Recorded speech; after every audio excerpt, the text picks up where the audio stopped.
కేంద్రంలో ఇండియా కూటమి అధికారంలోకి వస్తే ఏడాదికి ఒకరు ప్రధాని అవుతారన్న మోదీ వ్యాఖ్యలకు కౌంటర్ ఇచ్చారు కాంగ్రెస్ సీనియర్ నేత వి హనుమంతరావు. ఇండియా కూటమికి ట్రిపుల్ ఫిగర్ రాదని అంటున్న మోదీ ఈ కామెంట్స్ ఎందుకు చేశారని ప్రశ్నించారు.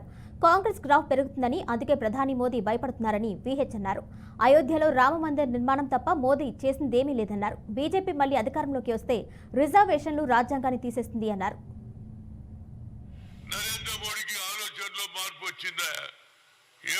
కిందోళ్ళ గురించి మాట్లాడుతున్నాడు. మేము 10 ఏళ్ళున్నా బీసీల గురించి మాట్లాడలే. నేను ప్రధానమంత్రి ఉండి బీసీలకు ఒక పని చేయలే, బడుగు బలహీన వర్గాలు ఒక ఆలోచన చేయలే.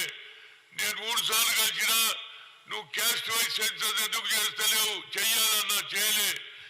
మా జనాభా ఎక్కువ శాతం ఉన్న వారికి సెపరేట్ మినిస్ట్రీ అంటే కూడా దానికి చేయలే.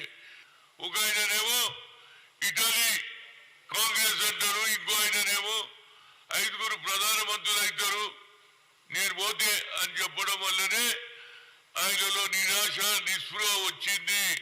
అందుకుంటే ఇలాంటి భాష మాట్లాడుతున్నాడు. వెనుకకు తిరిగి చూస్తే తెలుస్తుంది ఎక్కడ సాయం చేయలే.